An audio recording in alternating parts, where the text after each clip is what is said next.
আসসালামু আলাইকুম ভিউয়ার্স, আশা করি সবাই ভালো আছেন। ভিউয়ার্স, প্রতিদিনের আজকে নতুন আরো একটি বিষয় নিয়ে আমি আপনাদের সাথে আছি। ভিউয়ার্স, আজকে আমি দেখাবো মাইক্রোসফট অফিস এক্সেলে কিভাবে আপনি একটা হাজিরা শীট প্রিন্ট আউট করবেন। তো হাজিরা শীটগুলো কিন্তু অনেকটা বড় হয়, যে কারণে আমরা অনেক ক্ষেত্রে সঠিকভাবে প্রিন্ট সেট আপ করতে পারি না। তো ভিউয়ার্স, আজকে ভিডিওটি দেখলে পরে আপনার আর এই ধরনের কোনো সমস্যা থাকবে না। তো ভিউয়ার্স, আপনারা অবগত আছেন যে আমরা জব কোর্স নামে একটা কোর্স শুরু করেছি, যেখানে অলরেডি আমরা ওয়ার্ডের সকল ভিডিও আপলোড করেছি এবং এক্সেলের ভিডিও চলমান অবস্থায় আমরা রেখেছি। তো ভিউয়ার্স, যারা আগের ভিডিওগুলো দেখেন অবশ্যই ভিডিওগুলো দেখবেন। আর আগের ভিডিওগুলো আমাদের এই ভিডিও ডেসক্রিপশনে জব কোর্স নামে একটি প্লেলিস্ট দেওয়া থাকবে, সেখানে ক্লিক করলে পরে আপনি সিরিয়াল বাই সিরিয়াল ভিডিওগুলো পেয়ে যাবেন। তো ভিউয়ার্স, আমরা গত ক্লাসে দেখেছিলাম কিভাবে একটি হাজিরা শীট তৈরি করতে হয়। আজ দেখব কিভাবে হাজিরা শীটটা প্রিন্ট আউট করবেন। তো আমরা যদি এই হাজিরা শীটটাকে প্রিন্ট আউট করতে চাই, তাহলে আমরা যেটা করব, আমরা এখান থেকে ফাইলে চলে আসবো। তো ভিউয়ার্স, ফাইলে আসার পরে আমরা এখান থেকে জাস্ট প্রিন্টে ক্লিক করব। দেখতে পাচ্ছেন প্রিন্টে ক্লিক করার সাথে সাথে আমাদের কিন্তু এখানে একটা প্রিন্ট অপশন দিয়ে দিছে। ওকে, এটা কিন্তু দেখতে পাচ্ছেন আমাদের প্রিন্ট অপশন কিন্তু দিয়ে দিছে। এখানে আমাদের শখগুলো আসছে, বাট সবগুলো ঘর কিন্তু আসে না। দেখতে পাচ্ছেন যে বেশ কিছু ঘর কিন্তু আমাদের মিস্টেক আছে। আর একটা বিষয় হচ্ছে, অনেক ক্ষেত্রে আপনাদের এই বর্ডারগুলো হয়তো নাও আসতে পারে। আমার এটা অল বর্ডার করা আছে, কিন্তু বর্ডারটা আসছে। যদি আপনাদের ক্ষেত্রে এখানে বর্ডারগুলো না আসে, সেক্ষেত্রে আপনি কীভাবে বর্ডারগুলো নেন সেটা আমি দেখিয়ে দিচ্ছি। তো এই জন্য আমরা হোমে আসলাম। দেখতে পাচ্ছেন আমাদের এটা কিন্তু টোটালিটি কিন্তু বর্ডার করা আছে। সাধারণত আপনারা আপনারা যখন হচ্ছে এক্সেল শিটে ঢুকবেন, তখন দেখবেন যে আপনাদের এক্সেল শিটটা আছে হচ্ছে এরকমভাবে নো বর্ডার করা আছে, এরকম আছে। ওকে, তো আমাদের কাজের তাগিদে সিলেক্ট করে আমরা আবার এটাকে বর্ডার করে নিব এখান থেকে। তাহলে পরে আমাদের প্রিন্টের সময় এরকমভাবে বর্ডারগুলো চলে আসবে। এখন বিষয় হচ্ছে, দেখতে পাচ্ছেন যে আমরা প্রিন্টে ক্লিক করার সাথে সাথে এখানেও কিন্তু আমাদের একটা মার্জিন দিয়ে দিছে, যে যদি আমি এটা প্রিন্ট আউট করি, তাহলে পরে আমি এই এরিয়ার মধ্যে প্রিন্ট আউট করতে পারবো। আর এই এরিয়াটা আমাদের প্রিন্টের বাইরে চলে গেছে।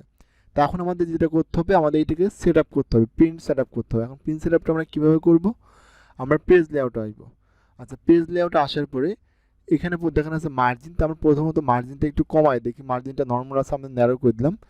দেখতে পাচ্ছেন ন্যারো করার সাথে সাথে আমাদের একটা ঘর বৃদ্ধি হয়েছে, বাট আর বাকি ঘরগুলো কিন্তু পড়ে আছে। এরপর আমাদের যেটা করতে হবে, আমরা একটু পেপারের সাইজটা ঠিক করে দেখি কী অবস্থা। আমরা সাইজে আসলাম, দেখেন পেপারের সাইজটা কিন্তু লেটার করা আছে। তো এটাকে আমরা যেটা করব, এফএল করে দিলাম। এফএল করা সত্ত্বেও কিন্তু আমাদের বাকি ঘরগুলো আসে নাই। এইটা যদি আসে না আসে, যদি আপনার একটা ঘরের প্রয়োজন হয়, জাস্ট একটা ঘর, সেক্ষেত্রে আপনি যেটা করবেন, দেখবেন লেখা আছে স্কেল, আপনি স্কেল হালকা একটু কমাই দেবেন, দেখবেন যে একটা ঘর নিয়ে নিছে। ওকে, এই ঘরটা কিন্তু নিয়ে নিছে। জাস্ট আপনি একটা ঘরের ক্ষেত্রে স্কেলটা নিতে পারবেন, বাট বেশি ঘর প্রয়োজন তখন স্কেল কিন্তু কমাতে পারবেন না। তখন স্কেল কমালে পরে যখন প্রিন্ট আউট করবেন, তখন কেটে কেটে চলে আসবে। তা আমরা দেখতে পাচ্ছি আরও কিন্তু ঘর আমাদের বাকি আছে, এই জন্য আমরা স্কেলটাকে 100 করে দিচ্ছি। এখন আমরা যেটা করবো, আমরা সরাসরি এখান থেকে ওরিয়েন্টেশন চলে আসবো। আসার পরে আমাদের এটা প্রোডাক্ট আছে, এটা আমরা ল্যান্ড স্কিপ করবো। তাহলে দেখতে পাবেন যে আমাদের টোটাল এরিয়াটা কিন্তু প্রিন্টারের মধ্যে চলে আসছে। এখন অনেক ক্ষেত্রে দেখা যাচ্ছে যে আপনাদের শিটটা আড়ালের দিক থেকে আরও বড় হতে পারে। সেক্ষেত্রে আপনি কী করবেন, সেক্ষেত্রে আপনি পেপারের সাইজটাকে চেঞ্জ করে দিবেন। ওকে, দেখেন যদি আমরা এখান থেকে পেপার সাইজে আসি, দেখেন এইটা কিন্তু আমাদের A4 পেপার, A3 পেপার। যদি এটাকে আমরা A3 করি, সেক্ষেত্রে কিন্তু আমাদের পেপার সাইজটা কিন্তু আরও অনেক বড় হয়ে যাবে।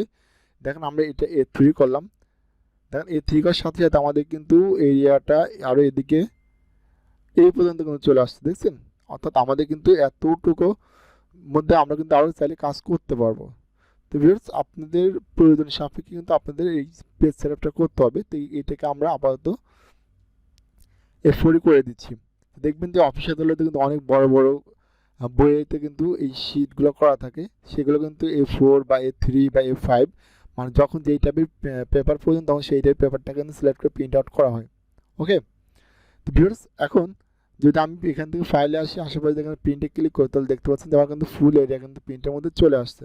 এখন দেখতে পাচ্ছেন যে এখানে আমাদের কোনো সিরিয়াল নাম্বার নেই, উপরে এ কলাম বি কলামগুলো নাই। তো যদি এগুলো আপনার প্রয়োজন হয়, তাহলে আপনি কী করবেন, আপনি এখান থেকে আবার হোম মেনুবার আসবেন। আসার পরে আমরা জানি যে এক্সেলের ক্ষেত্রে কলাম বৃদ্ধি বাম পাশে এবং রো বৃদ্ধি হয় উপরের দিকে। তাহলে আমরা প্রথমে একটা কলাম রাইটে ক্লিক করবো, করার পর ইনসার্টে আসবো।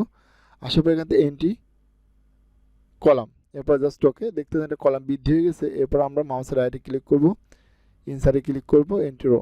দেখতে পাচ্ছি আমাদের রো কলাম কিন্তু বৃদ্ধি হয়ে গেছে। এখন আপনার সিরিয়াল নাম্বার দিতে চাইলে পরে এখানে জাস্ট 1/2 লিখবেন, লেখার পর এই দুইটাকে সিলেক্ট করবেন। এরপর এটাকে টেনে দেন, দেখবেন সিরিয়াল বাই সিরিয়াল কিন্তু সবগুলো চলে আসবে। আর আপনি এবিসিডি সিরিয়াল লিখতে পারবেন। তো আমি চাচ্ছি এগুলো আমার আপাতত প্রয়োজন নেই এখন, যদি প্রয়োজন থাকে সেক্ষেত্রে আপনি নিতে পারবেন। তাহলে আমরা এখান থেকে এটা ডিলিট করে দেবো, ডিলিট কলাম আর হচ্ছে ডিলিট রো, ডিলিটে আসবে, ডিলিট এখান থেকে ডিলিট রো। ওকে, সরি আমরা বৃদ্ধি করে ফেলছি আবার, ডিলিট থেকে delete entry row, delete delete entry row. Okay viewers, আর যেটা বললাম যে আমাদের কিন্তু এই ঘরগুলো থাকা না থাকে, সাপোজ দেখেন যদি আমি এই পাশের এইটা আসি, এই শীটটা আসলাম, দেখতে পাচ্ছেন যে এই শীটটা কিন্তু সাধারণত ঘরগুলো কিন্তু এরকমভাবে থাকে।